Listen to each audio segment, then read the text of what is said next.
saying that she has to be, but she's just very awkward. Like the way she talks and she acts, it's like, I don't know, it's just weird.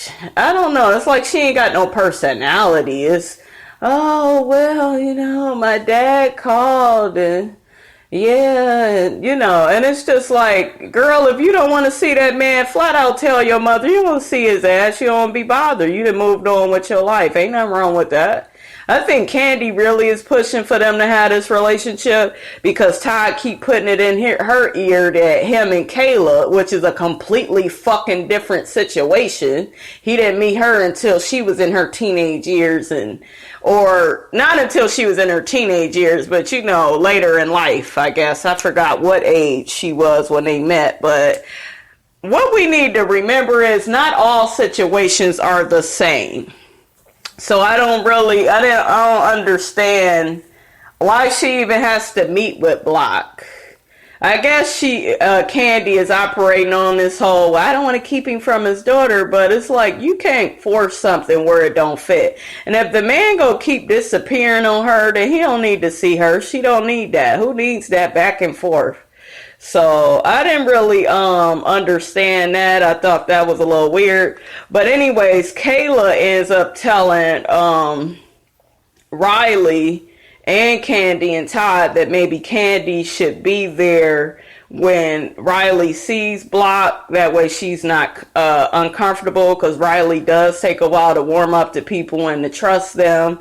And at first Candy was kind of fussing with her like, girl, you've already met your dad. I don't know why you're so uncomfortable. But I guess she's going to agree, you know, to go and, you know, do that for her daughter. So that's pretty much, that is good for them. Next we have Phaedra, Portia, and Sheree. They're all together in the scene.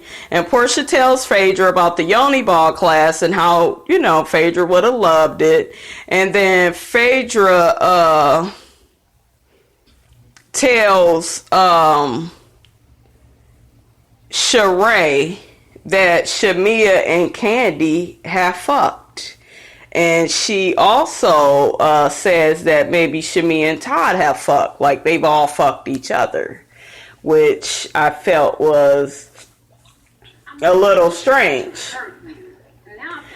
You know, and I believe that she says all that because she feels like Candy has malicious intent. You know, she's going around telling all the housewife girls, you know, her business. So I feel like, of course, Phaedra is pissed off. But this is my thing with both of them. This is where I come in and I'm neutral. I can't believe neither one, because we were not really hearing this shit until Candy began saying shit about Phaedra. So it's just like, is Phaedra just saying this shit to get back at Candy? If she is, I'm not mad, because motherfucker, if you come for my motherfucking jugular, I'm coming for yours. So you better watch out. That's what the fuck I know. So I didn't understand that. So, you know, I didn't understand that. I didn't get that. And, you know, I'm at a point now where I don't even know really who to believe. I'm probably always going to be more or less on Phaedra's side. I'm not saying Phaedra is this most innocent person, but more or less on Phaedra's side. Because shit, if you begin spilling my tea, bitch, I will spill and make up some shit about your ass too. You know, and she had said that if you trying to, what the fuck did she say? She said, if you trying to dig a grave for me, you better be careful you don't fall in. Some shit she said. I thought that shit was so funny. That shit was hilarious. Next we got Cynthia, Noelle, and Mal. They all are at Lake Bailey. I guess Cynthia is, you know, doing a little tour, showing them around. And Noelle is going to be bringing them champagne. They're all talking. And I think Cynthia had revealed to them that her anniversary is on this day with Peter. And it's just weird that, you know, she's going to be getting her new place and all of this is happening on the same day. And, you know, so Like I said with Cynthia, I can't wait until, she's divorced and she's moved on from this situation. Cynthia is a pretty good woman, so she shouldn't have a problem with finding anybody else. So I'll be happy when Cynthia, is in a better space. The last scene we have Portia, Sheree, and Candy are together in the last scene. And basically, I guess Sheree is the one that called this meeting. That's what I'm taking from it. Portia don't like that Candy had run around saying that Candy has said that Portia and Block slept together. And Portia is saying, we never slept together. And Candy said, well, I never said that exactly that y'all did, but y'all did. And it's like, Candy, how the fuck you gonna tell somebody what they did with your child's father? How do you know for a fact? Did you see them fucking? You claim it was such a long time ago. So I didn't understand that. I didn't understand it at all. So then, like I said, I didn't get that. I wish they would get to the motherfucking point. I'm trying to point out something specific. I just felt like it should have stayed in there. Okay, so basically Portia, y'all know I'm watching this shit as I'm talking with y'all. Portia is telling Candy, basically about girl code. She just feels like, hey, even though y'all not friends, I feel like certain stuff should have stayed in a certain space. You shouldn't be telling people that Phaedra has been cheating on her husband. You shouldn't be revealing that kind of thing. That's just breaking the code. That's not cool.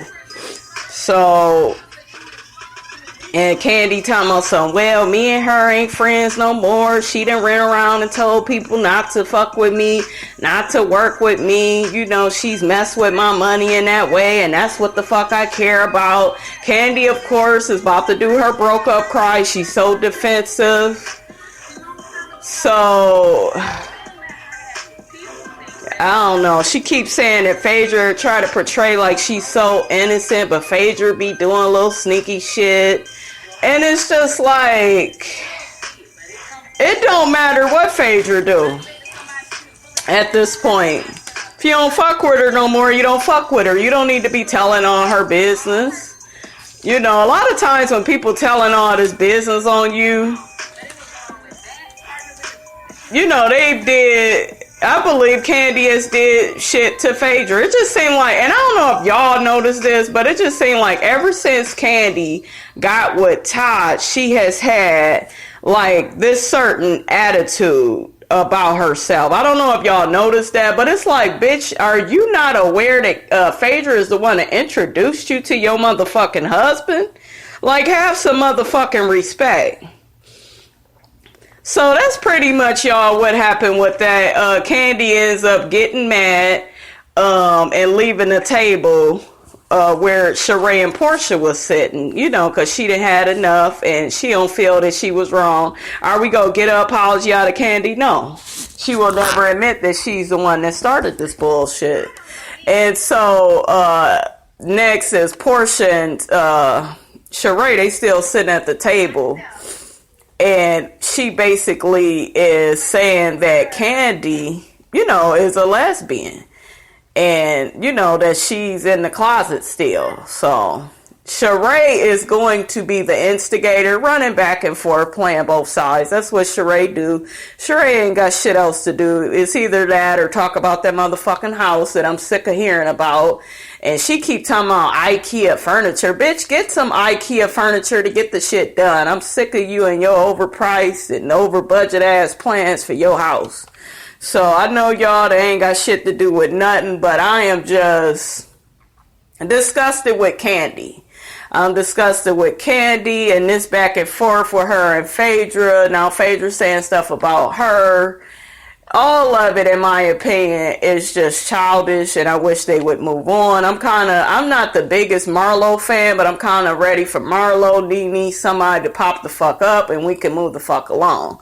Because at this point, motherfuckers is just spilling all kind of tea, and I don't know what's true or not. I can't sip the tea if I don't know if it's true. I really don't believe this shit with Candy. Candy just seems like her intent is more malicious. So, I don't know, y'all. I don't know what to make about these women.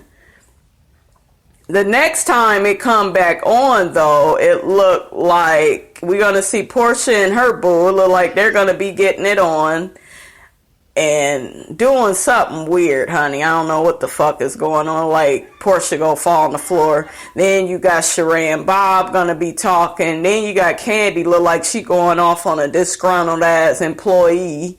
And he may be suing her ass because he gonna end up at Phaedra's office. And you know, Phaedra is an attorney. Look like Peter is gonna be having some kind of premiere of Club One. Everybody's gonna be going to that.